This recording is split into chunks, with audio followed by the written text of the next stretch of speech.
षष्ठ अध्याय के प्रथम पाद का संधि प्रकरण चल रहा है, ठीक है ना। कल आपने सूत्र पढ़ा था ओमांग गोष्ठकम। आज का पाठ है उस्य पदांतात्। क्या सूत्र है? उस्य पदांतात्। उसी सप्तमी का एक वचन, अपदांतात् पंचमी का एक वचन। पदस्य अंतः पदांतः, न पदांतः अपदांतः, तस्मात् अपदांतात्। ठीक है। और इस अपदांतात् का अधिकार भी चलेगा आपका, अधिकार तो नहीं, बस अगले सूत्र तक ही जाएगा। अस्तु, अर्थ होगा सूत्र का अपदांतात् अवर्णात्, अपदांतात् अवर्णात् उत्तरः उसी परतः पूर्वपरयोः स्थाने पररूप एकादेशो भवति। आप पहले की तरह के भी अर्थ कर सकते हैं कि अपदांतात् अवर्णात् उत्तरः यह उसी च पूर्वः यह अवर्णः तयोः पूर्वपरयोः स्थाने पररूपम एकादेशो भवति। कहते हैं अवर्ण से परे जो उस और उससे पूर्व जो अवर्ण, उन दोनों पूर्व पर के स्थान में पररूप एकादेश होता है। उदाहरण कुछ याद आ रहा? भिंद्युः छिंद्युः अधुः अयुः। ये उस कौन सा लिया गया है? जो छेद जुस से आप जुस आदेश करते हैं, ठीक है। देखिए उसको भिंद्यु, भिद्र उदाहरण धातु है। उसके बाद ये भिंद्यु कहाँ का रूप है? भिंद्यात् भिंद्याताम भिंद्यु, विधि लिंग का रूप है आपका। तो विद धातु, विदिर धातु, विद शेष बचा। आगे लिंग, लिंग के स्थान में आपने झी कर लिया। झी के स्थान पे फिर क्या हो जाता है? झेर जुस से जुस आदेश हो जाता है। अभी हमने यहाँ पर जुस बताया। यहाँ पर फिर हम क्या करेंगे? शब्द की प्राप्ति, शब्द के स्थान पर फिर क्या हो जाएगा? रुदादिभ्य श्नम से श्नम होगा, मिदचोत्यात् परा से अंत्यात् से परे होगा। तो क्या बन जाएगा? भिन्न जुस। यासुट पर से पदेशु धातु गिच्च, उससे यासुट आगम होता ही है। तो भिन्न व्यास, मतलब यासुट, यासुट का क्या शेष बचेगा? यास। फिर उसके बाद फिर क्या हो जाएगा? सकार का लोप हो जाएगा। किससे होगा? लिंगा सलोको नंत्यस्य से, अनंत सकार का लोप हो जाएगा। तो भिन्न या आगे जिसका क्या बचेगा? ऊल। अब यहाँ पर हम लगा लेंगे कि अवर्ण से उत्तर, या का ये अवर्ण है, इस अवर्ण से उत्तर उ, इन दोनों के स्थान में पररूप एकादेश हो गया। तो आ और उ मिलकर के क्या हो गए? उस। क्या बन गया? भिन्द्युस्। सकृत विसर्ग कर दीजिए, भिन्द्युः। इसी बार से छिद धातु से छिद्युः। अधुः अयु में क्या होगा? देखिए लुंग लकार का रूप है, अदात अदाताम अधुः। तो अट दा सिच, उसके बाद लुंग, लुंग के स्थान पे आपने क्या किया? लुंग के स्थान में क्या करेंगे? दा सिच लुंग, लुंग के स्थान पे आपने क्या कर दिया? बहुवचन का रूप है, इसलिए क्या आएगा यहाँ पर? जी। और जी के स्थान पे अब हाँ, यहाँ पर किससे जुस होगा? हाँ, तो उससे पहले हम एक काम करेंगे। यहाँ पर गाते स्था घूपा भूभ्या सिचा परस्मै पदेशु, इससे क्या करेंगे? हम इसको पहले सिच का लुक करेंगे। घू संजक है, घू संजक से परे सिच का क्या हो जाएगा? लुक हो जाएगा। अब रह गया अ दा जी। फिर सूत्र लगता है सिजभ्यस्त विधिभ्यश्च। ये क्या करता है? सिच तथा अभ्यस्त से परे जी को जुस आदेश होता है, ठीक है। तो यहाँ पर सिच तो है नहीं, किंतु हम प्रत्यय लक्षण से क्या मान लेंगे? सिच मानेंगे। और उसके पश्चात जी को क्या कर देंगे? जुस कर देंगे, ठीक है। तो क्या बन गया? अ दा जुस, जा का बच गया अ, उ अ दा उस, अवर्ण से उत्तर उस पर पूर्व पर के स्थान में पूर्व रूप एकादेश हो गया। तो क्या बन जाएगा? अधुः। तो भिन्द्युः छिंद्युः अधुः। इसी प्रकार से या प्राप्त धातु से क्या बन जाएगा? अयुः। पा से क्या बन जाएगा? अपात अपाताम अपुः। सर्वत्र इसी प्रकार से ये होते हैं। आप लोगों ने आख्यातिक में इसकी सिद्धियाँ पढ़ी हुई हैं, और सिजभ्यस्त विधिभ्यस्त सूत्र में भी आप निकाल करके देखिएगा। तो इस प्रकार से ये कार्य हो जाता है, ठीक है। अच्छा, एक चीज उसमें छूट गई, स्नम था ना, आप लोगों ने भी नहीं पूछा। भी नद आगे यास था, तो ना का आ कहाँ गया? भिंद्यो बनाया हमने। श्नसोरल लोप से श्नम के आकार का लोप भी होगा, ध्यान में रखना। कुछ सूत्र क्या होते हैं? कितने? मुख में प्रसिद्ध होते हैं कि छूट जाते हैं। तो भिंदियों छिंदियों में स्नसोरा लोपा सूत्र आप याद रखेंगे, ठीक है।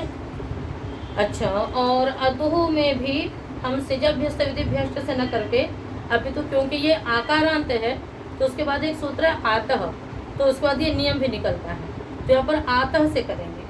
अधुह और अयुह में किससे उस करेंगे? आतः। सूत्र ना देखिए निकाल करके, सूत्र निकालो। सिजभ्यस्त विधिभ्यश्च आतः लंघः शाकटाय नस्यैव।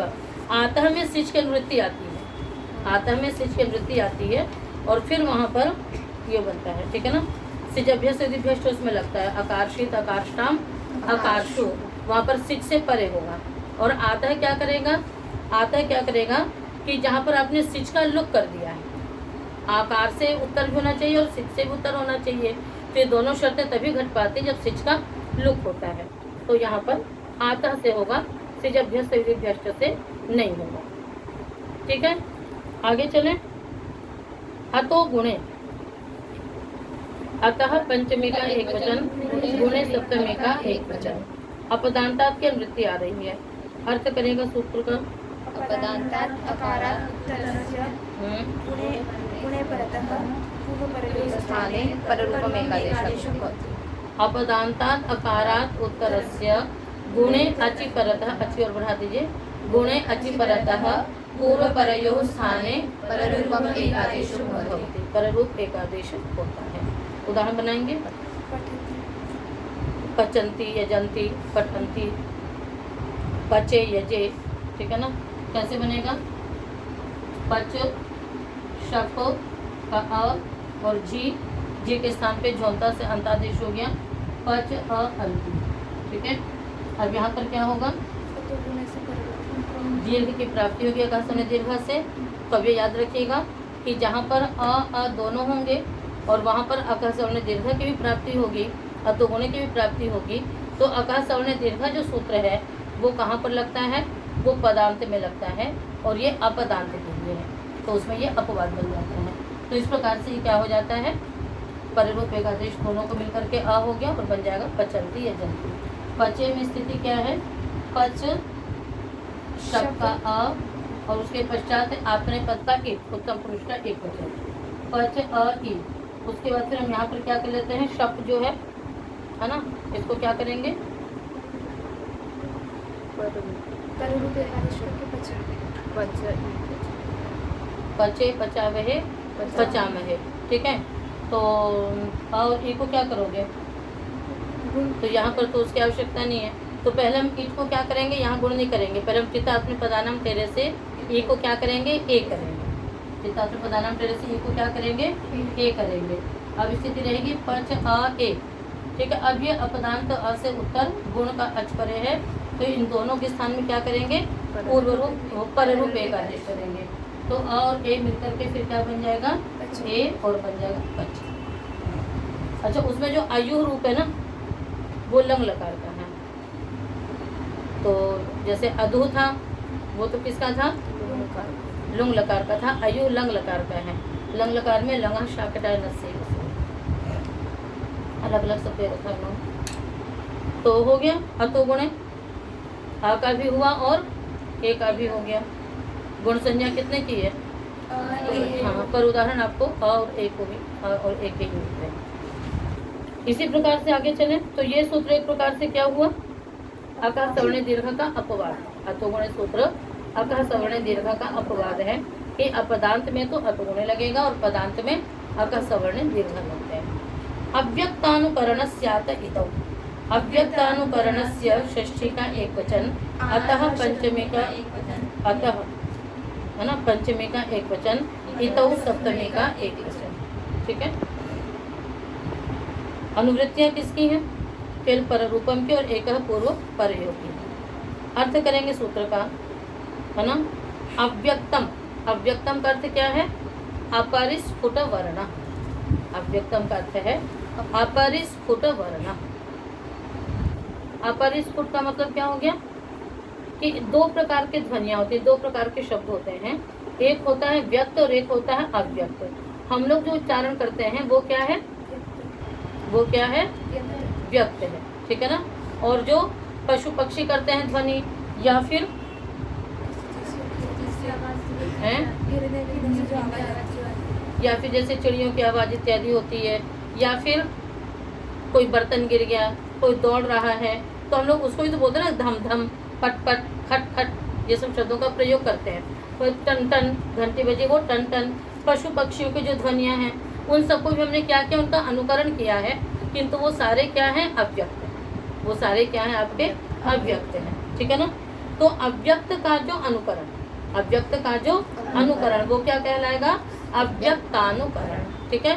तो व्यक्त और अव्यक्त दो तो वही हो गया, एक हो गया स्फुट और एक हो गया अपरिस्फुट। तो अपरिस्फुट जो वर्ण होगा वही क्या कहलाएगा? आपका अव्यक्त कहलाएगा। अब हम अर्थ करेंगे, अव्यक्तस्यानुकरणस्य यह अत् शब्दः, अव्यक्तस्य अनुकरणस्य यह अत् शब्दः तस्मात् हितौ परतः, अव्यक्तानुकरणस्य शब्दस्य यः अत् शब्दः तस्मात् हितौ परतः पूर्वपरयोः स्थाने पररूपम एकादेशो भवति, ठीक है। कहते हैं अव्यक्त अर्थात अपरिस्फुट वर्ण का जो अनुकरण, उस अनुकरण का जो अकार, उससे परे जो इति का अच, उन दोनों के स्थान में तो क्या हो जाता है? पररूप एकादेश होता है, ठीक है। जैसे हम लोग बनाते हैं पटक पटक, है ना, करोति इति पटपटायते, वो तो हम लोग एक उसका वो बना देते हैं। यहाँ पर आप बनाएंगे पटक इति पटिति। उदाहरण कितना बनाएंगे? केवल पटक इति पटिति।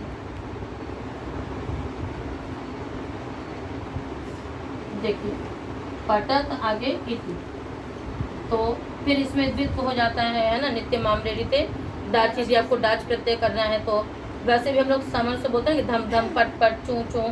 कभी भी अकेला नहीं बोलते हैं। जब भी बोलेंगे घंटे टन घंटी बज रही है, ऐसा नहीं बोलेंगे। क्या बोलते हैं? टन टन घंटी बज रही है।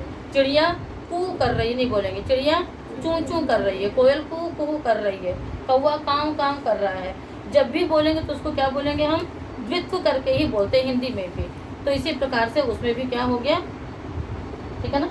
तो ये अनुकरण, अव्यक्त शब्द का अनुकरण हुआ, उसका ये अत शब्द है। उस अत से परे जो इति का ई है, इन दोनों के स्थान में क्या हो जाएगा? पररूप एकादेश होगा। तो क्या बन जाएगा? पट और अत और ई मिलकर के क्या हो गया? ई हो गया। पररूप का मतलब क्या हो गया? जो पर वाला रूप है, तो पर वाला रूप ई है, तो उसको मिलाकर के आपने ई कर दिया, तो क्या बन गया? पठिति, ठीक है ना। तो पठिति। इसी प्रकार झटिति, घटिति, ठीक है ना, क्षमिति, बहुत सारे ऐसे शब्द हैं जो आप बना सकते हैं, ठीक है। यहाँ पर हम उसकी सिद्धि नहीं कर रहे हैं क्योंकि आगे पटपटायते इत्यादि तो फिर डाच इत्यादि प्रत्यय करके अलग सिद्धि हो जाती है। आगे चलेंगे हम लोग। नाम्रेडि तस्यांत्यस्य तुवा, कहते न अव्यपदम, आम्रेडि तस्य षष्ठी का एक वचन, अंत्यस्य षष्ठी का एक वचन, तू अव्यपदम वा अव्यपदम, ठीक है। अनुवृत्तियां वही हैं। अव्यक्तानुकरण स्यात्, है ना, हितौ, पूरे की अनुवृत्ति जाएगी और ये क्या करेगा? निषेध करेगा। चलिए अर्थ करेंगे सूत्र का हम लोग। अव्यक्ता, है ना, आम्रेडित संज्ञकस्य, आम्रेडित संज्ञकस्य अव्यक्तानुकरणस्य यः अत् शब्दः तस्य इतौ परतः पूर्वपरयोः स्थाने पररूपम एकादेशो न भवति, है ना। आगे क्या कह दिया? आम्रेडितस्य यः अन्त्यः तकारः, आम्रेडितस्य यः अन्त्यः तकारः तस्य विकल्पेन पररूपम एकादेशो भवति। बात समझ में आई? फिर से अर्थ करिए। आम्रेडित संज्ञकस्य अव्यक्तानुकरणस्य अत् शब्दस्य हितौ परतः पूर्वपरयोः स्थाने पररूपम एकादेशो न भवति, है ना। आम्रेडितस्य परम आम्रेडितस्य अन्त्यतकारस्य विकल्पेन पररूपम एकादेशो भवति।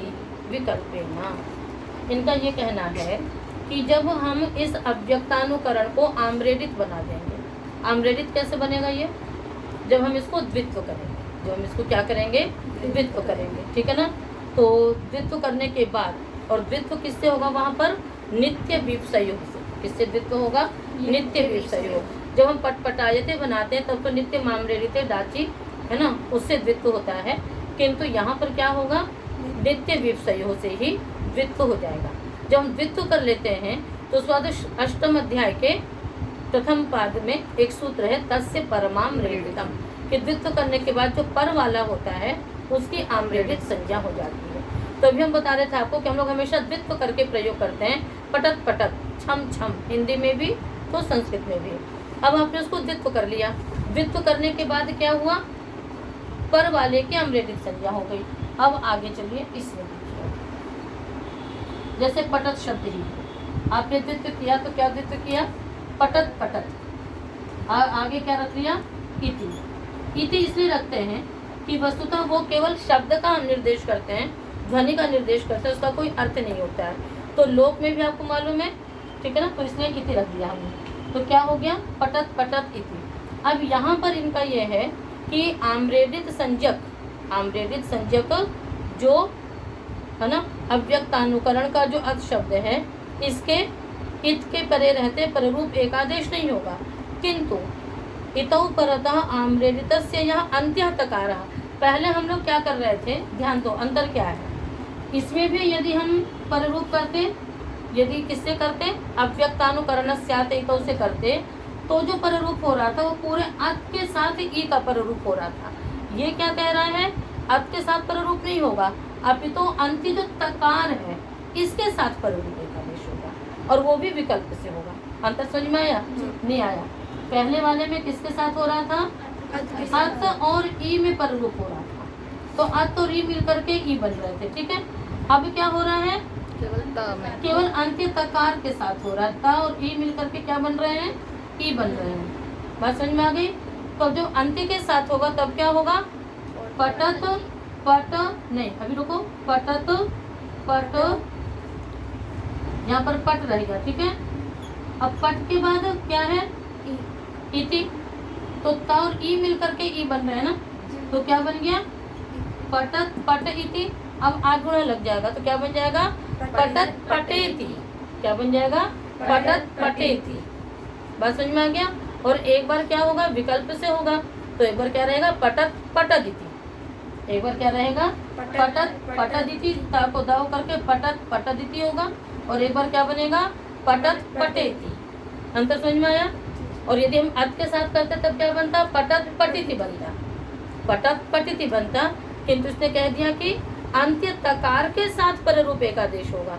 तो जब तकार और ई के साथ होगा तो अवर्ण सूत्र मिल गया, तो पटत पटेति, और जब नहीं होगा तब क्या बनेगा? पटत पटदिति बनेगा। तो नाम्रेडितस्यान्त्यस्य तु वा। अंतर समझ में आ गया दोनों का? चलिए, तो ये दोनों सूत्र भी बहुत महत्वपूर्ण हैं, हालांकि बहुत ज़्यादा प्रवृत्त नहीं होते हैं, किंतु जब भी हम अव्यक्तानुकरण का प्रयोग करेंगे तब इसी प्रकार से प्रयोग होता है। अकः सवर्णे दीर्घः, अकः षष्ठी प्रति, अकः पंचमी का एक वचन, सवर्णे एक वचन। अनुवृत्ति इसमें किसकी है? अचि एक पूर्व परयोः संगीतायाम, जो आ रहा है। अर्थ क्या होगा सूत्र का? अकः उत्तरस्य सवर्णे अचि परतः पूर्व परयोः स्थाने पूर्व परयोः स्थाने दीर्घः एकादेशो भवति संहितायां विषये। अतः उत्तरस्य सवर्णे अचि परतः पूर्व परयोः स्थाने दीर्घः एकादेशो भवति। अक से उत्तर सवर्ण अच परे हो तो पूर्व और पर के स्थान में दीर्घ एकादेश हो जाता है। तो क्या उदाहरण बनेगा आपका? दंड अग्रम, दंडाग्रम। और अवर्ण है तो खट्वा अग्रम, खट्वाग्रम। दधि इंद्रः, मधु उदकम, मधुदकम। होत्री ऋकारः, होत्रीकारः। होत्री ऋष्यः, होत्रीष्यः। तो इधर जो अच्छे वही अच उधर होना चाहिए, बस इतना अंतर रहेगा केवल कि इधर रस्व उधर दीर्घ तो भी हो जाएगा, इधर दीर्घ उधर ह्रस्व तो भी हो जाएगा। इस प्रकार से सूत्र कार्य करता है। प्रथमयो पूर्व सवर्ण, प्रथमयो सप्तमी का द्विवचन, पूर्व सवर्ण प्रथमा का एक वचन। पूर्वस्य सवर्ण इति पूर्व सवर्णः षष्ठी तत्पुरुष समास होगा। अर्थ करेंगे सूत्र का, है ना। अकः उत्तरस्य, अकः हाँ प्रथमायां द्वितीयायां च। अच्छा, प्रथमयो में भी समास करिए। प्रथमयो में क्या समास करोगे बोलो? प्रथमा च द्वितीया च तो द्वितीया को कहाँ भगा दोगे?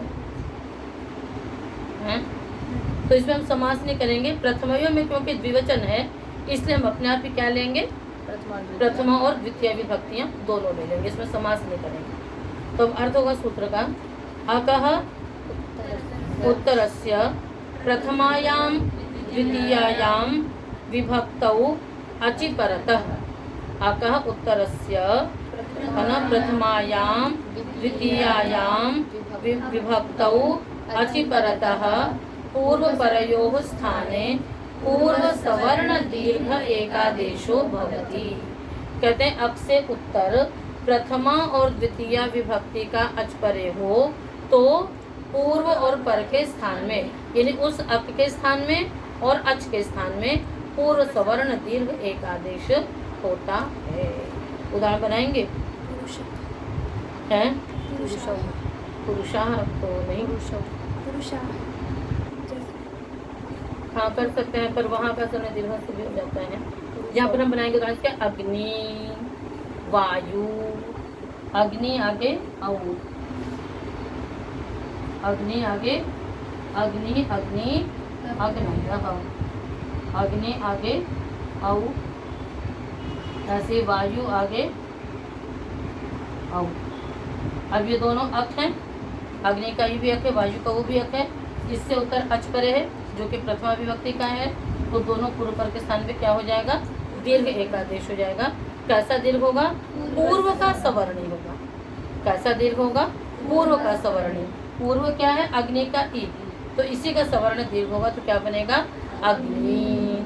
तो अग्नि अग्नि अग्नयः, वायु वायु वायवः।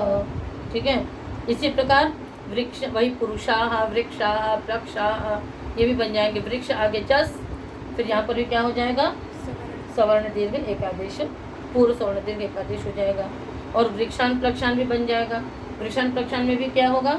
वही अक से उत्तर शस परे है, दीर्घ हो गया, वृक्षास बना। उसके बाद तस्मात् छसोनः पुंसी, उससे क्या हो जाएगा? सकार को क्या अर्थ है? तस्मात् छसोनः पुंसी का तस्मात् पूर्व सवर्ण दीर्घात् उत्तरस्य नकारादेशो भवति। पुंसी पुल्लिंग में होगा तो वृक्षान प्लक्षान बन गया।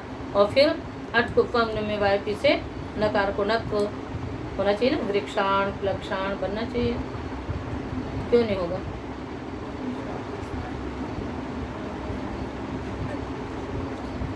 समझ में आया कि मैंने क्या कहा? वृक्षान, पुरुषान, प्लक्षान, अट कुकु है ना, श तो निमित्त है ही, श से उतरना है और यहाँ पर व्यवधान है जो आपने मांगे हैं, अट का व्यवधान है केवल। तो वृक्षान, प्लक्षान, पुरुषान, रामाण सब बनने चाहिए। क्यों नहीं बनता है? हैं? इसीलिए कहते हैं बच्चों, जो पीछे आप पढ़ चुके हो उसको एक बार विचारते रहा करो। कल आप लोग शब्द रूप की कापियाँ लेकर के आइए, तब मैं आपको बताती हूँ कि आपको ये कैसे आपके दिमाग में हमेशा उपस्थित रहेगा। इतनी मेहनत से व्याकरण का अध्ययन होता है, यदि आप उसको भुला दोगे तो कैसे काम चलेगा? क्यों जी? जब आपने नामिक पढ़ी होगी तो आपको उत्तर दिया होगा, ये आपको शंका नहीं होती है? शंका हुई थी? नहीं हुई थी? उस समय छोटे थे, शंका नहीं कर सकते थे, पर उसके बाद जब आपने नामिक पढ़ाई, अच्छा नहीं पढ़ाई, ठीक है, आप लोगों ने नामिक पढ़ाई। यहाँ पर एक सूत्र है अष्टम अध्याय के चतुर्थ पाद में, पदान्तस्य। जितने भी प्रकरण बनाए गए ना, सबका निषेध प्रकरण भी, यदि षत्व होता है तो षत्व का निषेध भी होता है। णत्व होता है तो णत्व का निषेध भी होता है। तो णत्व का निषेध प्रकरण है पदान्तस्य सूत्र में। वहां पर देखिए न भा भू पू कमी गमी प्यायी वेपाम सूत्र से न की निवृत्ति आती है और सूत्र का अर्थ होता है पदान्तस्य नकारस्य, है ना, रेफ शकाराभ्याम उत्तरस्य पदान्तस्य नकारस्य णकारादेशो न भवति। तो रेफ से उत्तर तो है, कहाँ पर हमने आपकी स्थिति घटाई थी है। इसको आप लोग सभी लोग ध्यान में रखिएगा कि चाहे पुरुषान बनाइए चाहे वृक्षान बनाइए, पुरुषान ये आपका बन चुका है।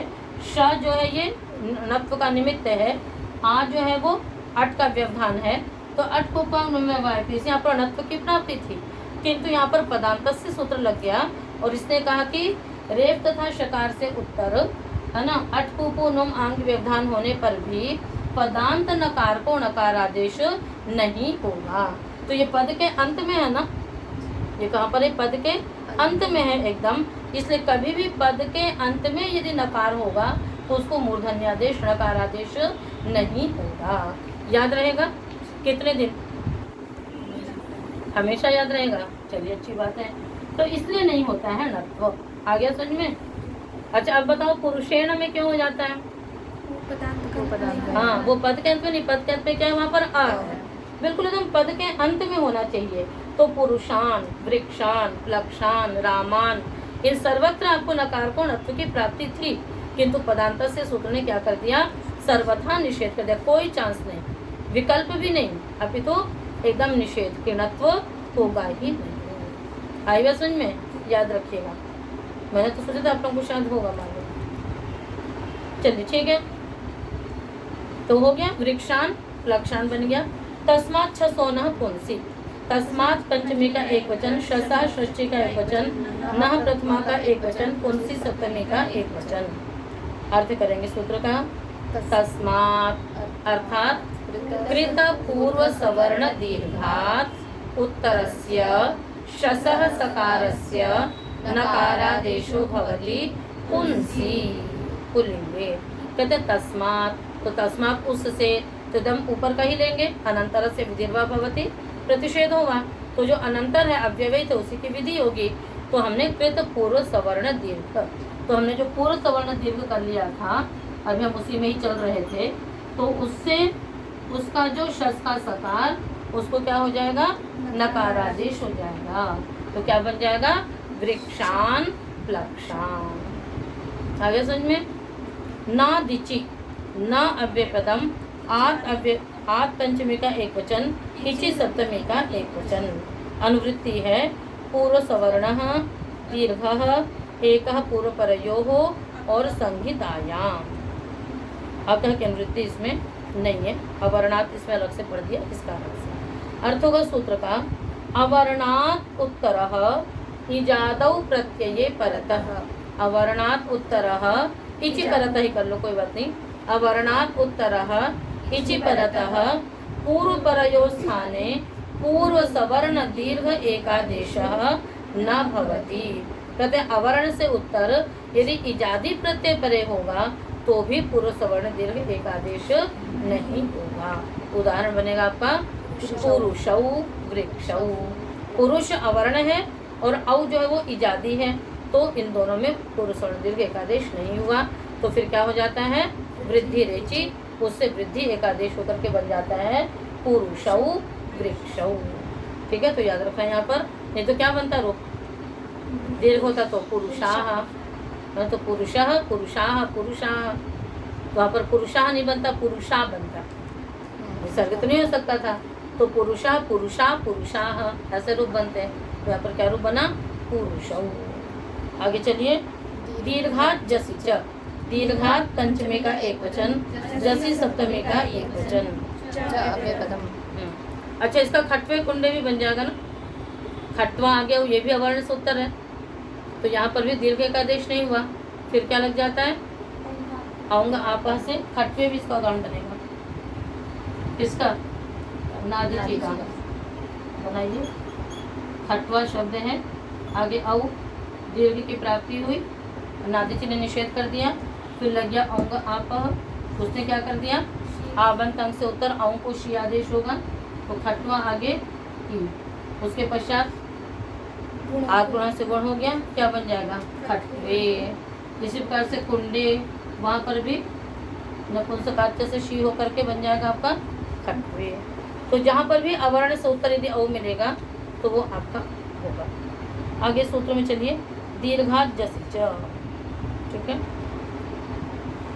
दीर्घात पंचमी का एक वचन, जसी सप्तमी का एक वचन, च अव्यय पदम। अर्थ करिए, दीर्घात हाँ जसी परतः पूर्व परयोः स्थाने नहीं, दीर्घात उत्तरस्य जसी इचि च परतः, इचि की भी वृत्ति है इसमें, है ना।